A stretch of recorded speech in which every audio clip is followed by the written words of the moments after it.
I'm Jason Harmon, and this is API Intersection, where you'll get insights from experienced API practitioners to learn best practices on things like API design, governance, identity, auth, versioning, and more.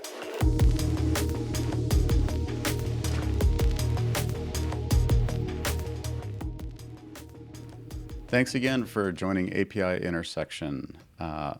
Kind of a mild, weird blast from the past for me. We have an interesting guest, Tanya Vlahovic. Yes, I had to look at notes, and thank you for helping me, from eBay, a distinguished architect there. We did cohabitate a bit, but I will say up front, I don't think we ever interacted when we were there, so definitely lots for me to learn. I don't have any inside tips here today. Joining me, as most often, Adam Duvander. Adam, you want to tell us a little bit about yourself? And then Tanya, you can kind of give us your story. Yeah, thanks, Jason. I work at Every Developer, where we work with API companies to engage developers, and eBay is like one of the very first API companies. So I'm excited to hear Tanya's story and lessons learned from 20 plus years of APIs. So welcome. Thank you for pronouncing my last name very well. And thank you, Adam. Hello, everyone. I'm really excited to be here with you today and talking about eBay's journey when it comes to the APIs. I'm a distinguished architect or senior director at eBay. I lead the developer ecosystem organization, or eBay's developers program. We enable third parties around the globe to integrate with our platform, with our marketplace, using our APIs. Cool. I joined eBay in 2011. Initially, I worked with the identity domain, and this is where I was responsible for the near real-time entity resolution of marketplace accounts into customer entities. Then I joined risk team, where I was focused on the risk assessment of eBay sellers. And then finally, in late 2015, I joined the developer ecosystem organization. Back then, eBay APIs portfolio was mostly SOAP and XML RPC APIs. So we decided it's time to revamp our APIs and our developers program. And that's how it all started. I was there at the right time, I guess. All right. Well, that probably explains why we weren't talking too much, because I was working on REST stuff at PayPal at the time. And it did seem at the time like there were plans for that, but now I know. That's how it came together, and you were part of it. That's cool. So what does developer ecosystem mean in, that's an organizational term here, but what does that mean in terms of your scope of kind of internal versus external factors? Yeah, so the developer ecosystem organization is focused on the third-party developers. So we take care of eBay public APIs. And at eBay, there is no centralized API team, but there is a centralized API governance team. And this is what I'm running. Okay. So so this is just the entire API governance, which includes,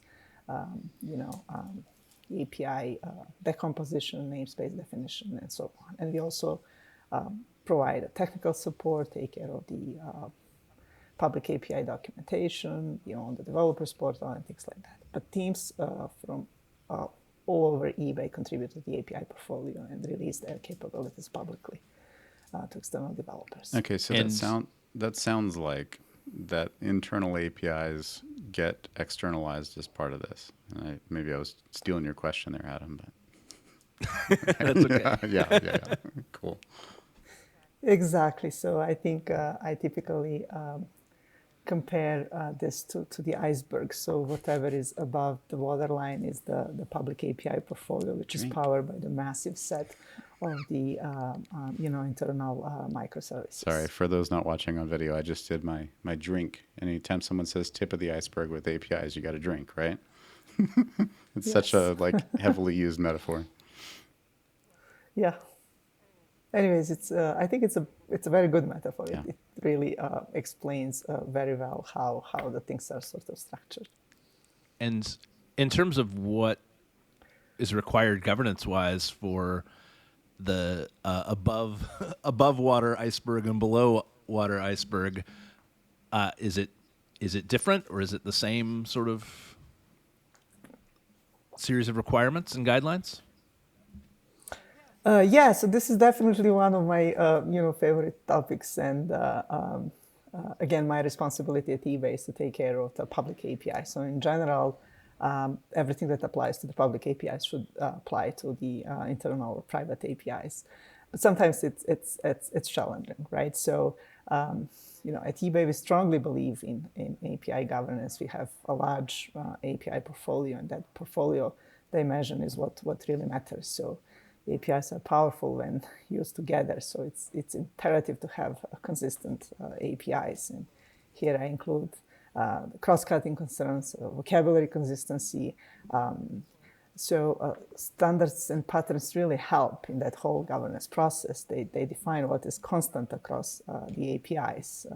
They define the security policies, for example, and security is a very important aspect of any successful developers program.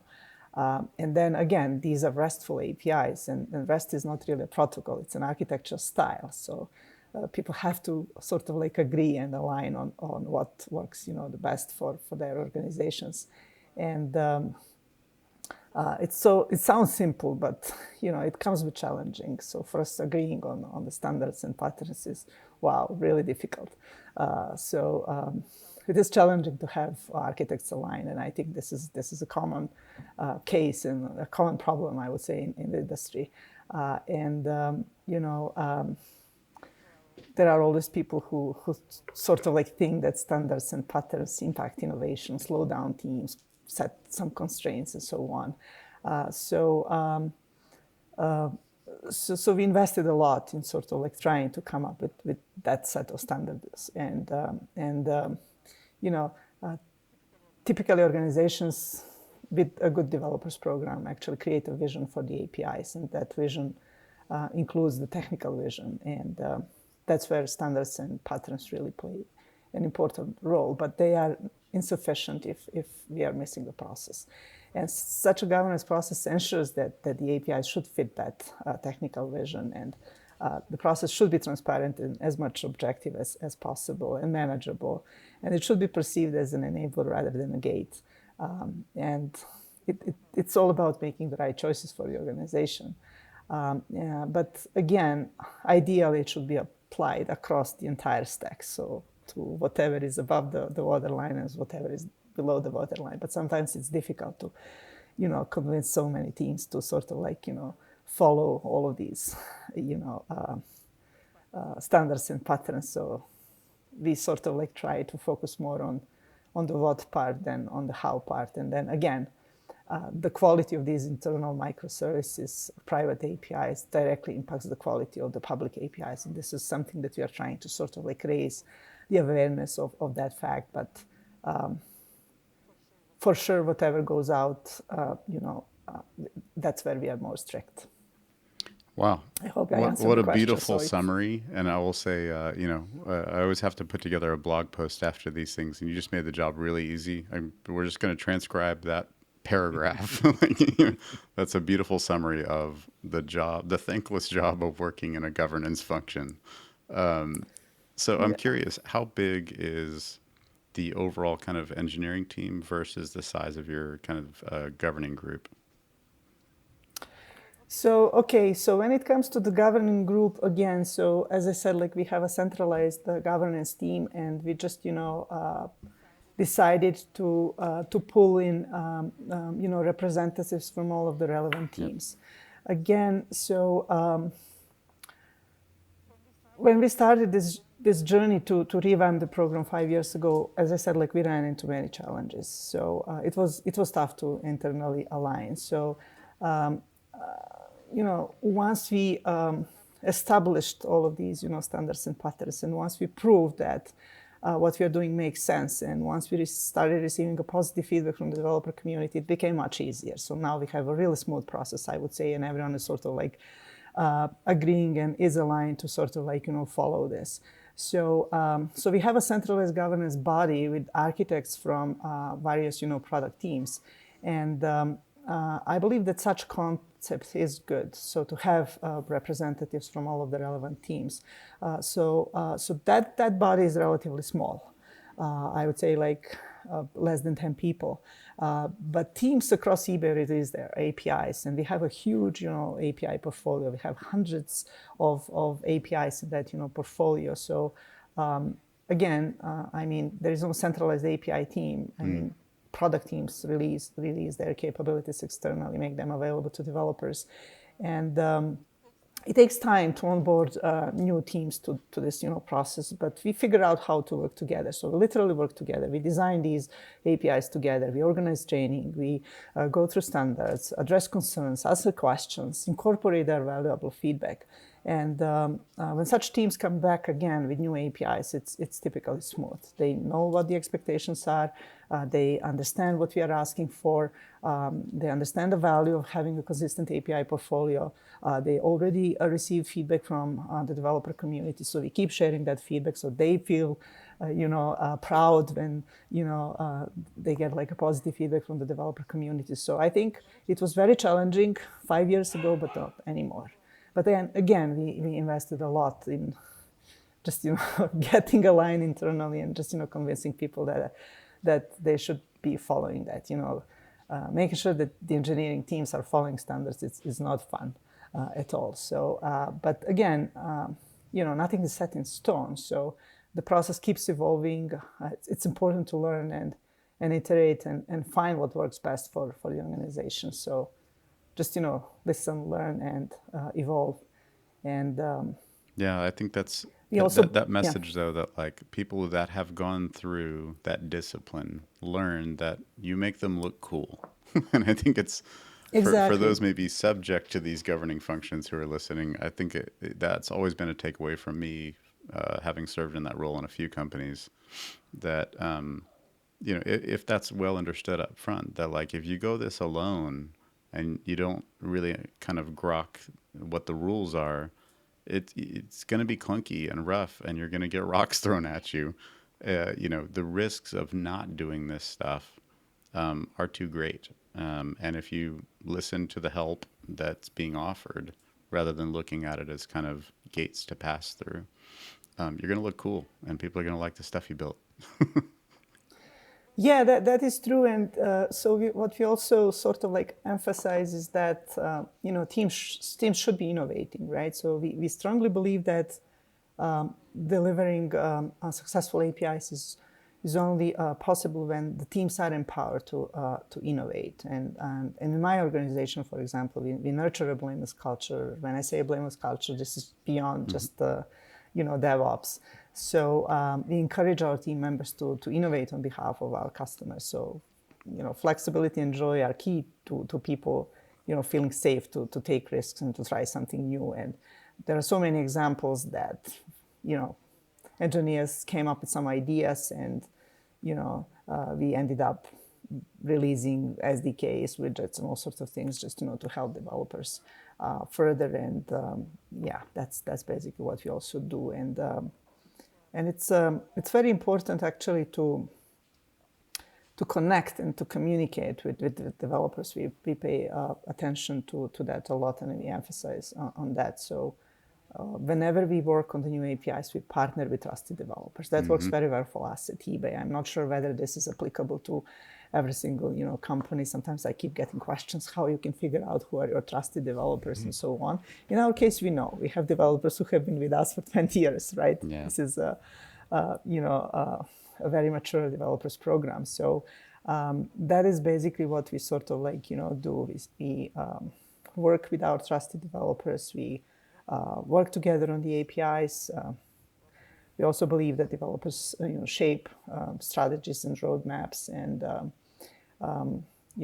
we release our APIs as beta first. We go with that feedback loop.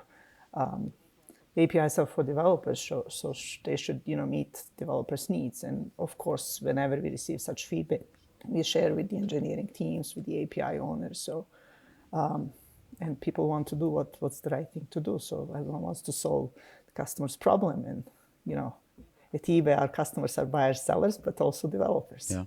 Yeah, for sure. And so I'm going to pin you. I want to yep. pin you down though on the Do it. team size thing. So you said there's about 10 people that are doing this kind of, sounds like sort of a council sort of format. But you work full time on this. Are there other people that work full time on this?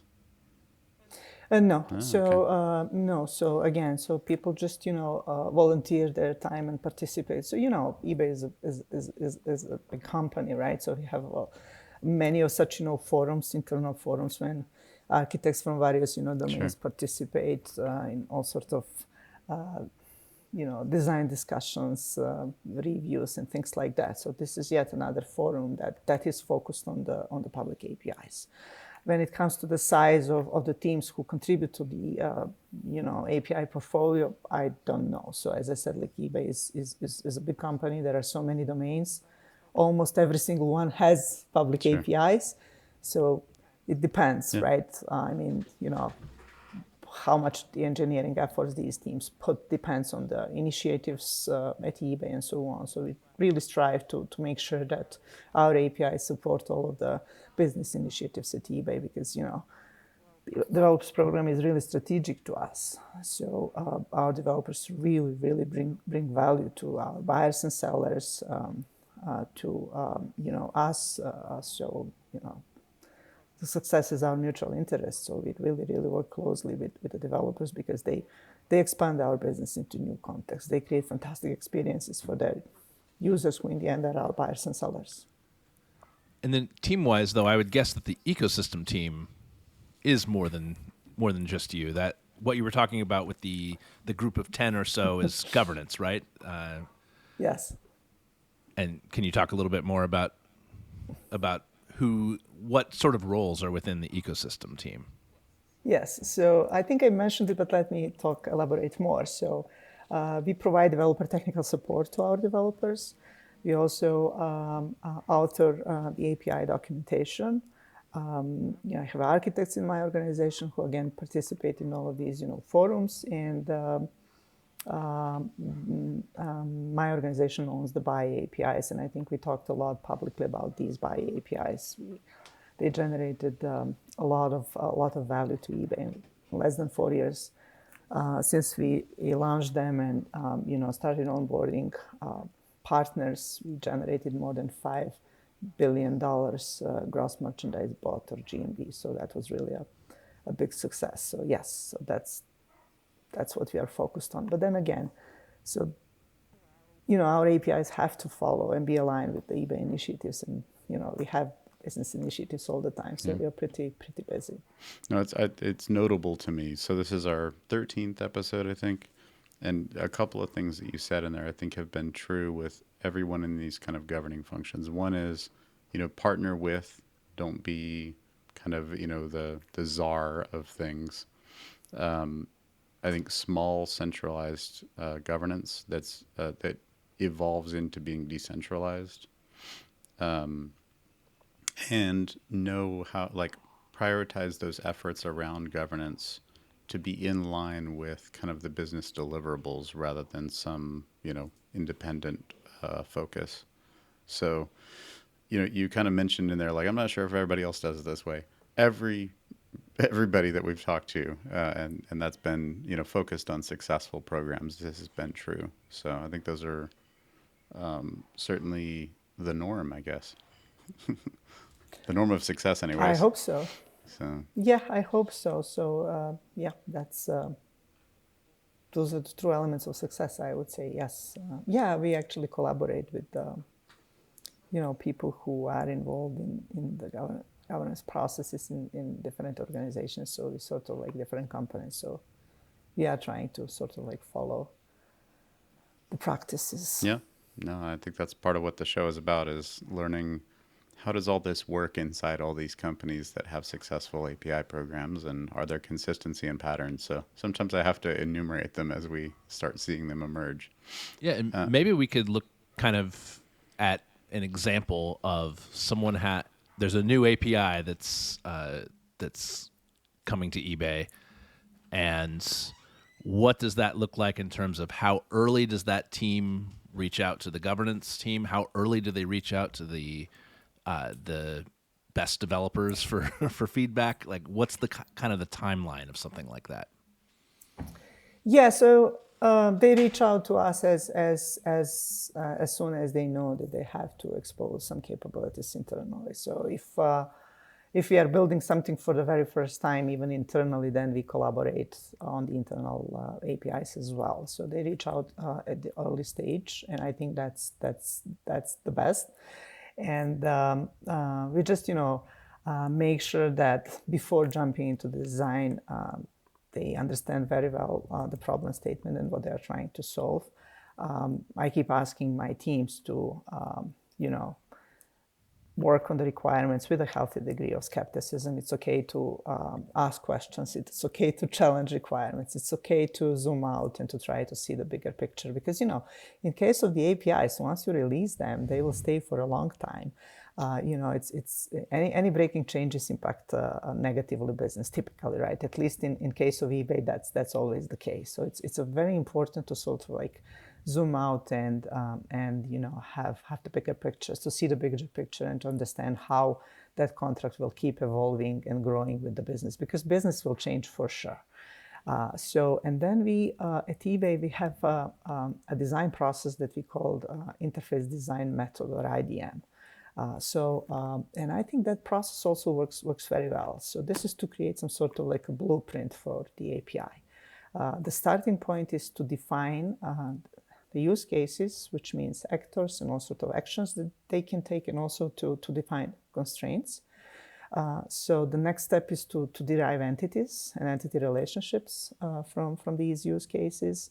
And then typically the nouns, we are talking about RESTful API, so it's all about nouns and verbs. So the nouns are then identified from the entities and verbs from the actions. And finally, we define a resource representation. So when we convince teams to follow that, it becomes really easy and simple to sort of like lay it out. And then what we as the governance team, ensure is that the naming convention is going to be consistent, that an item is always an item, an item, regardless of what's the API and so on. So, and of course, all of these things that are part of the RESTful protocol is just, make sure to use the right HTTP status codes, and how to proceed with errors or warnings and things like that. So we, again, spend so many years learning. So we sort of like try to make it as much straightforward as possible. So that's something that we ensure to have as part of this whole governance process. There has to be that blueprint. And in addition to what the upcoming release is, we try to convince teams to sort of like think in which direction their API will evolve, because most likely it will. So we try to put all sorts of placeholders for eventual extensions, because we keep seeing that. So just, the more they can think ahead, the better. And that's what we're trying to emphasize. Yeah. So when you mentioned this blueprint, I noticed that you represent eBay with the Linux Foundation and the Open API project. So is that blueprint format typically Open API? That is what comes at the end. So we start from the use cases first, right? Which is not really, as I said, like the use cases first, then the entities, that entity relationship diagram, and then you derive nouns and verbs and so on, and work on the detailed resource representation, and that is where the Open API spec is. And yes, I actually, love that you asked that question. So we are a member of the Business Governance Board of the Open API initiative at the Linux Foundation. So we are not that particular at eBay when it comes to tools. So again, the governance process is important, and it doesn't matter what is the underlying stack for that particular API. The API must be consistent and must fit well into this portfolio. So we are not that particular when it comes to tools, as long as the standards are followed. Again, the focus is on the what part and not on the how part. Mm-hmm. And the outcome is really what matters. So, but we do encourage, and it's not really encourage, we insist on leveraging the Open API spec. So for all of our RESTful APIs, we have the documents based on the Open API spec published. And I think we were the first in industry to publish the Open API documents based on the 3.0 spec. And easier to understand the APIs. It's also easier to integrate with our APIs when starting with the open API documents. There are so many tools, as we are all aware of, like Swagger and so on, that generate clients and simplify integration with the APIs. And we are sort of like promoting that a lot. And we recently adopted the async API spec as well. So that spec and that initiative aims to standardize the way the asynchronous APIs are described. We use it for our async APIs. We use it for our event notifications. And it's, again, a human-readable and machine-readable spec, similar to the Open API. It's compatible with the Open API. It supports very well both publishers and subscribers side. And there are some cool visualizers for engineers to understand the contract. So we really encourage API providers to adopt both Open API and also the async API spec, and to join the community and support these initiatives. Yeah, I clearly it's near and dear topic, right? I was part of the kind of founding group with Linux Foundation to get that off the ground. Don't do that these days. I don't know, maybe again at some point, but at Stoplight, obviously, we're built pretty heavily on top of it too. So I couldn't agree more.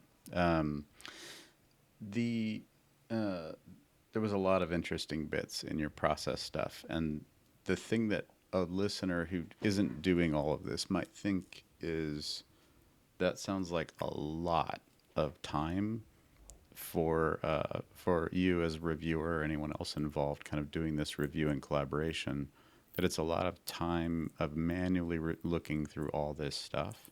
Is there anything you do to make that process more efficient? So we tried in the past, but we are not there yet. So we tried to do some automation, but then again, it's difficult to automate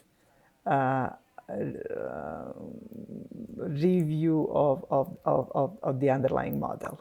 So you can automate something, right? You can automate naming convention. You can automate like the error handling to some extent, or verifying that the right HTTP status codes are documented in the contract and so on. But to really make sure that the model is okay, and I think that's the most difficult, thing. So typically teams start like, okay, I have a request, I have a response. I will put whatever I want in that request, whatever I need will be part of that response, but that's not the right modeling. And that's what I love about REST, because it's all about these resources. So it's just, how we're going to structure them, and just to make sure that there are boundaries, not to like keep like doing the similar things across the APIs and so on. So and it's not that easy to sort of like automate. And I think there are companies that are trying to do that. I think Apigee is trying something, but again, it's not there yet, I would say. So we spend time, but it's more like to understand the problem statement and that the modeling is proper. Then everything else is sort of like relatively easy. Yeah, I feel like I commonly have to remind people that when we say API design, that it's a design job.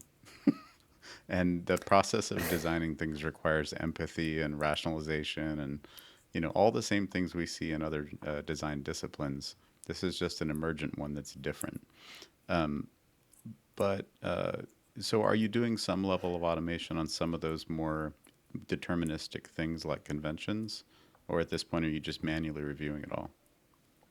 So we tried something. We made some progress in the past, but we just put it on hold. So it's pretty much I would say like manual. But again, we are not that busy. We are not releasing APIs literally every day. So it's not like, wow, this is like a huge. Again, we have a huge portfolio. We have hundreds of APIs, but it's not like that we just keep releasing them every day. So it's okay. So and that design takes time, and sometimes it is challenging, right, to find that balance between the agile methodology and the need to do a proper design. And I think that's what people are struggling. It's okay to keep iterating when it comes to the public APIs, as long as the changes are backward compatible. When they are not, that's a problem. Yeah. Because no one is happy to run two versions in parallel. And then again, to move consumers from the old version to the new one, it again depends on the developers program, on how it is structured, on who the partners are, and what is the impact of the breaking changes on the business. So in our case, it's a little bit tricky because there are developers who invested years of integrating with our APIs, and moving them to the different APIs or so is not always that easy, because it's not something that we can drive. We can help with all sorts of SDKs and widgets and drop-in solutions and all sorts of things, but then again, they need to invest, work on their side. So that's why we really have to be, very cautious, and that's where we spend time. It is probably that in some cases it's more work on our side, but as long as it is less work on these thousands of third-party developers, that still, matters. Yeah. Is there a checklist you have for for determining whether something will be a breaking change? I mean, is there what are some of the things you take it through to make sure that you are backwards compatible? We just compare the contracts, right? So that's how we figure out whether we know what the backward incompatible changes are. If you drop a method, if you just stop supporting some fields and so on, that's a backward incompatible change. So yeah, Got it. just compare the two contracts and figure out where is the difference. Then I wonder about you mentioned when you first joined the API team that you had a huge process of bringing older APIs into more modern technologies.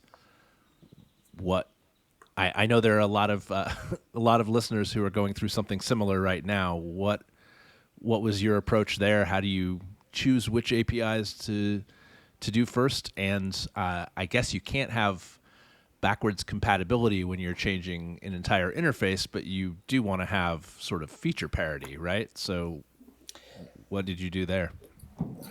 So we just started based on the APIs that are heavily used, that bring more value to us. So what we actually do very well at eBay, we have something which we call KOID, or Know Your Developer. I came up with that acronym a couple of years ago. So that's the process when we try to understand exactly how our developers leverage our APIs, how they integrate with our APIs. So we actually created a huge data set of developers and their integrations with our APIs, so we can understand very well and literally calculate the value of every single developer applications in all of our APIs. Calculate the value and the value that they bring to eBay, that they bring to us, right?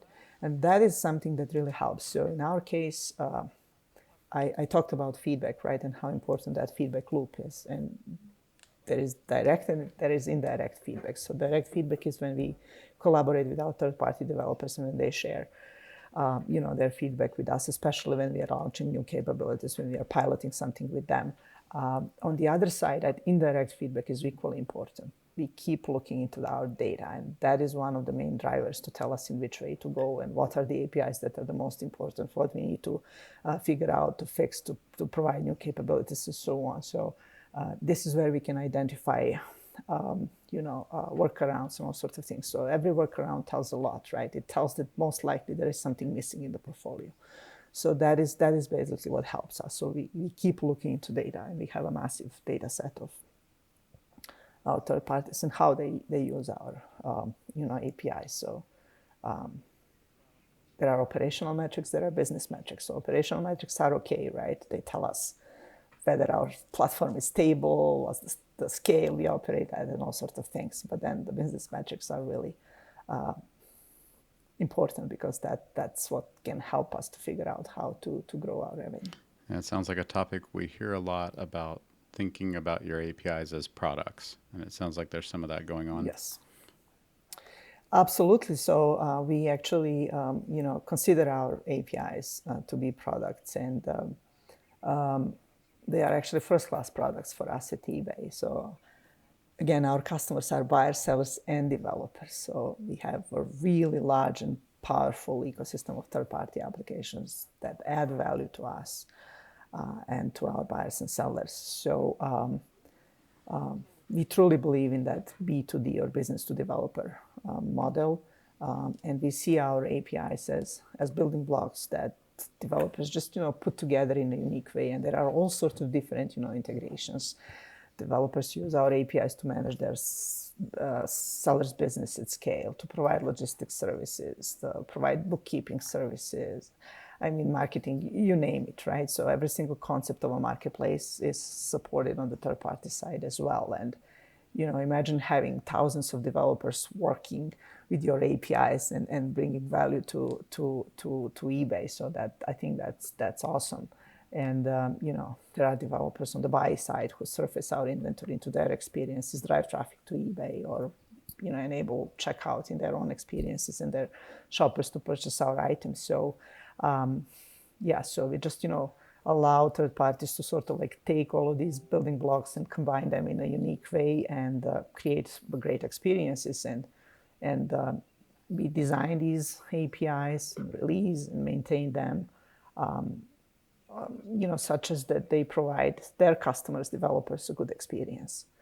And it's nowadays it's all about connecting users and data, and that's how many companies generate revenue. And Yeah. I think the global pandemic intensified that even more. So that's the way we work, the way we learn, shop, entertain, the way we do almost everything nowadays, right? Yeah. So For be- it's just about finding ways to sort of like interact with customers more frequently, more efficiently, more safely, right? Because of the global pandemic, and behind all this are the APIs, right? Yeah. We are just trying to get the most out of it, so, like probably so many other companies. So. For sure. It seems like everybody these days is getting their platform thinking cap on. Yeah, I mean, we are again fortunate that we started that back in 2000, but then, I mean, everything can be improved, and that's what we keep, doing. Yeah, so. Adam already said it. You guys are API OGs. I'm curious, and if I'm asking for privileged information or you don't know, that's fine. You can tell me, don't ask. But I'm curious, like, what's the proportion of overall business that passes through APIs? So I am actually not going to talk about the proportion, but let me just give you a couple of facts. So I just mentioned that the buy APIs generated more than $5 billion in GMV in less than 4 years. Mm-hmm. So since 2017, when we started to onboard our first partners till end of last year. And then I can also say that in Q1 this year, third parties created 1 billion listings via the APIs. 1 billion. So we had 1 billion listings. 1 billion. Pinky in mouth. 1 Yeah. billion listings, yes. Exactly. So if something exists in the world, most likely it's for sale on Yeah, eBay. that's true. I'm and an then- unrepentant eBay junkie, so I can attest to that. And then they actually revised or modified 1.5 billion listings in Q1. So Wow. I think that's just to illustrate the Yeah, scale. pretty business critical. Yeah. And those are It is. listings through apps that developers outside of eBay have built, right? So that Yes, doesn't yes, include yes. any internal API calls. That's an amazing scale for sure. Yeah. It is. Yeah, I said we are busy. We are pretty busy, team. So, I mean, obviously, I think we're touching on the edges of like the other side of platform as I think about it. The former that we've been talking about being this kind of, componentizing your architecture and how to connect to other things. But the other side is marketplaces and kind of how marketplaces grow and kind of how we structure those things. So I'm curious, you mentioned that like aligning your API strategy on business terms.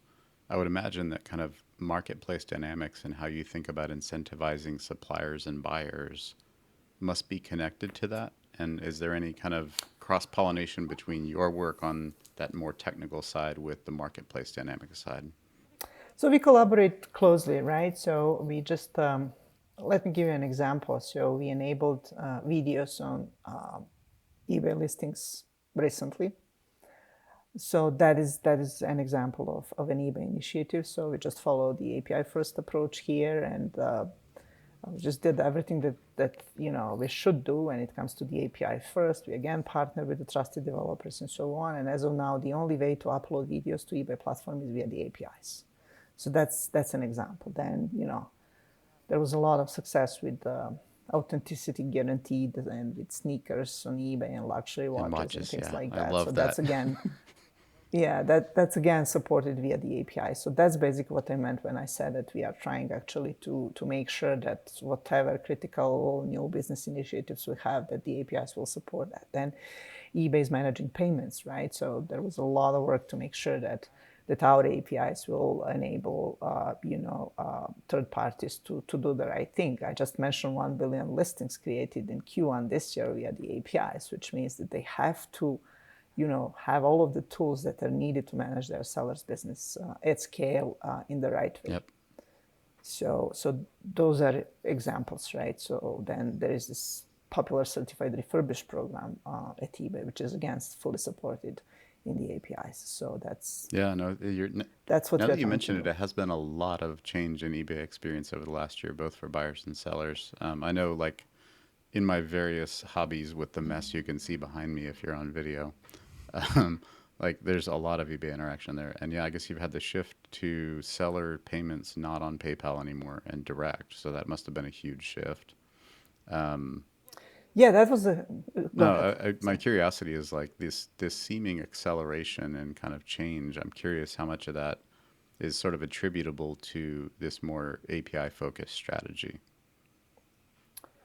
I'm actually not quite sure that I I know that answer to that question, but for sure, I mean, because of the value that the third parties bring to us, it's a must to support all of this via the API. So managing payments, that was a big shift, right? So we had to deliver a huge set of the finances and payments related APIs to enable our developers to continue doing what they used to do with, you know, and integrating with PayPal APIs and so on. So it's Yeah, I don't know.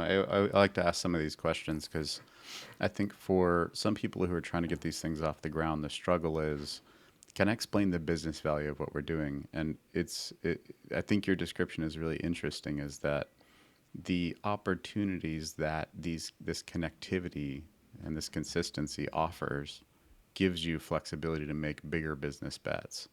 But the work of doing that API stuff, actually, you don't necessarily need to know all the business initiatives. You're just kind of partnering with whatever the direction the product's going in. I think I mentioned that we have a massive data set of and that we calculate the value that third Oh yeah, parties bring to us, and that is what we use I suppose. to decide Yep. how to handle our APIs. Yeah. So I So suppose the just supplier focus would be the thing there. Yeah. I mean, it's interesting coming from kind of Expedia Group, and my experience there.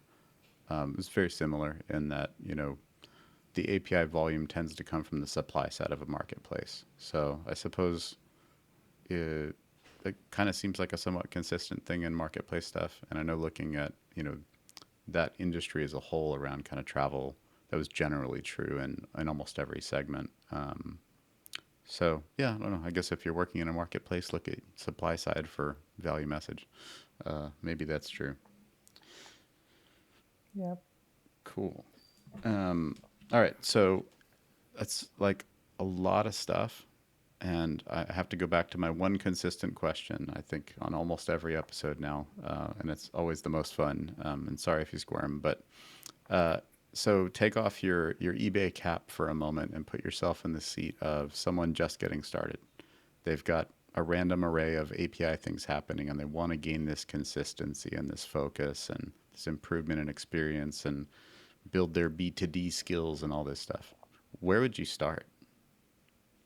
If I am on the API provider side or on the API consumer side, I'm not sure that I Provider. got the So you're question. you're basically On the you're okay. building your API program from scratch, and perhaps Okay. in a not a billion transaction kind of environment, maybe something smaller, trying to scale up.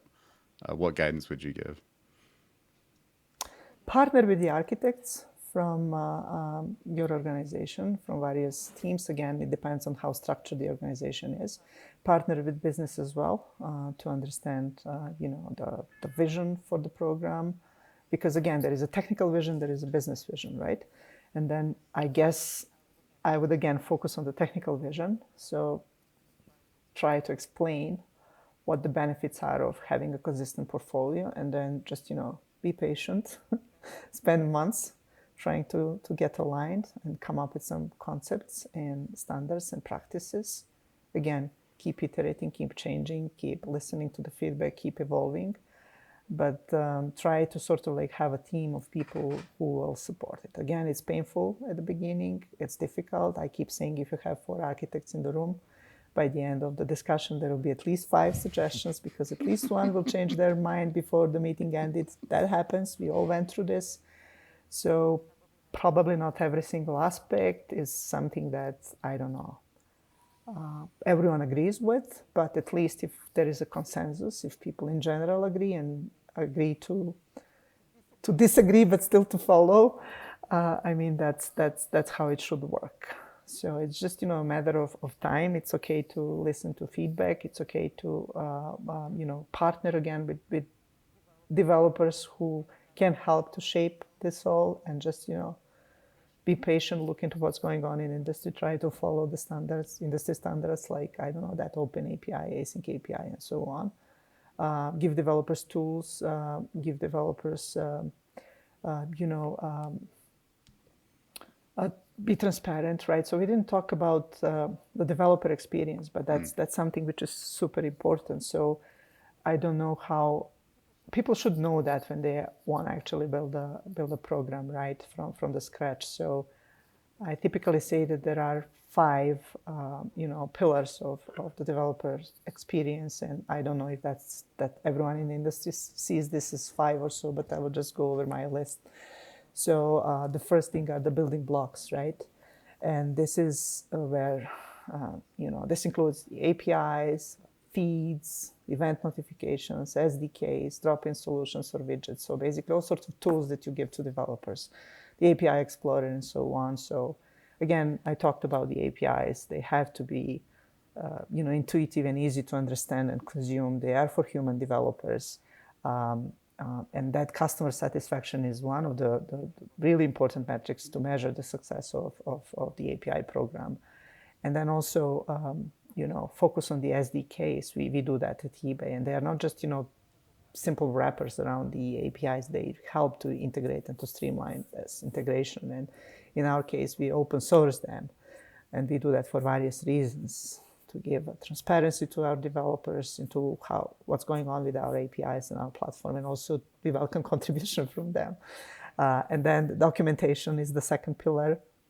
So that documentation, again, I am really a huge fan of the Open API and things like that. So, and I think that the API contract should be intuitive and easy to understand. So developers are not supposed to study the documentation in order to understand how to integrate with the APIs.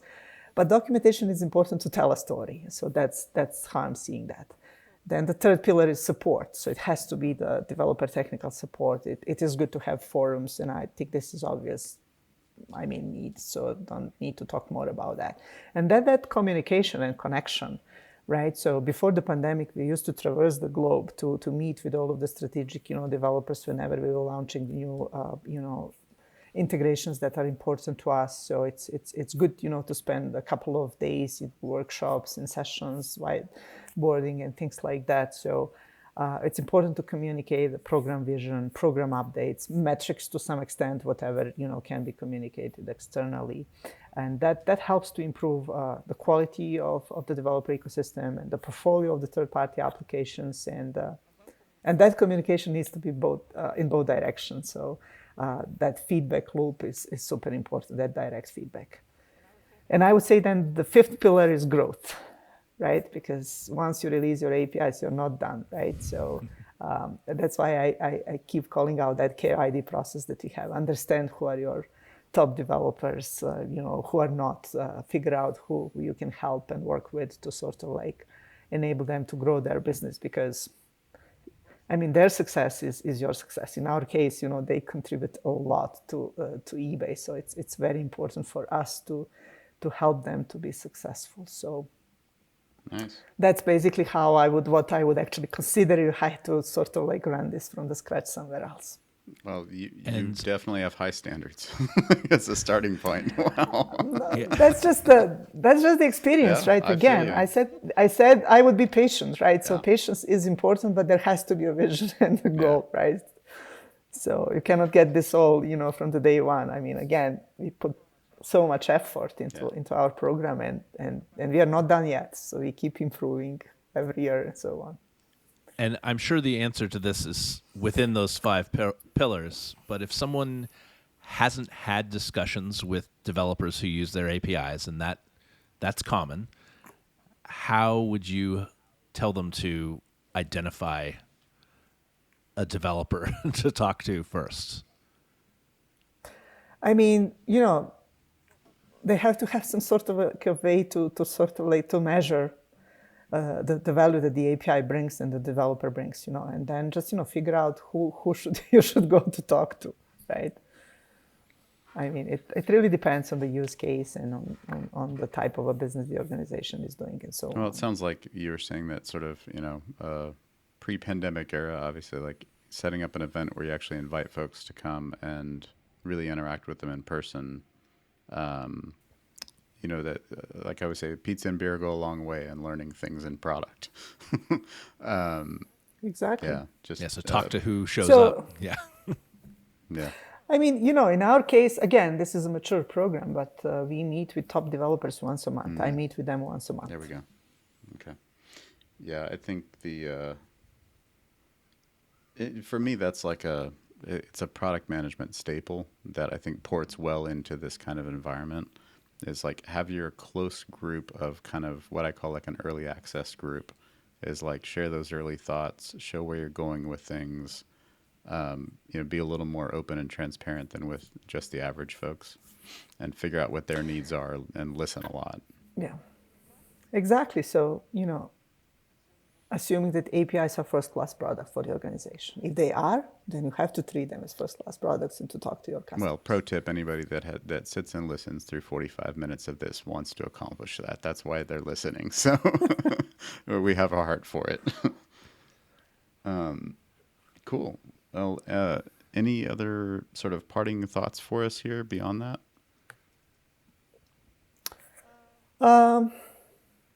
Or perhaps anything that you want to say to the eBay developer community who might be listening in?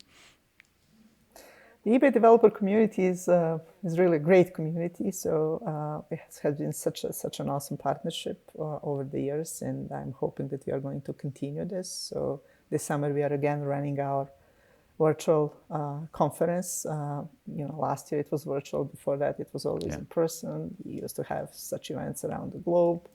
It's a little bit different, but we still manage to connect with them.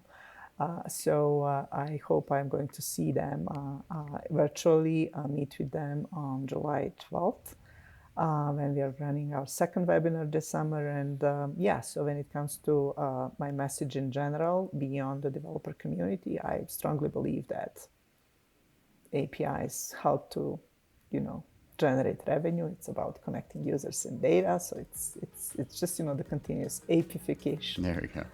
Which is Nice. Keyword of the day: apification. apification continues. It's CA. Nice. Well, Tanya, it was really a pleasure getting to know you a little bit and understand the eBay story. I think the eBay developer community is in pretty good hands with you here, and I think it'd be interesting to see how things unfold. So thanks again, and Adam, thanks again for co-hosting, as all so often. Absolutely. Great to hear the stories. Thank you both. It was great chatting with you today. Thanks for listening. If you have a question you want to ask, look in the description of whichever platform you're viewing or listening on, and there should be a link there so you can go submit a question, and we'll do our best to find out the right answer for you.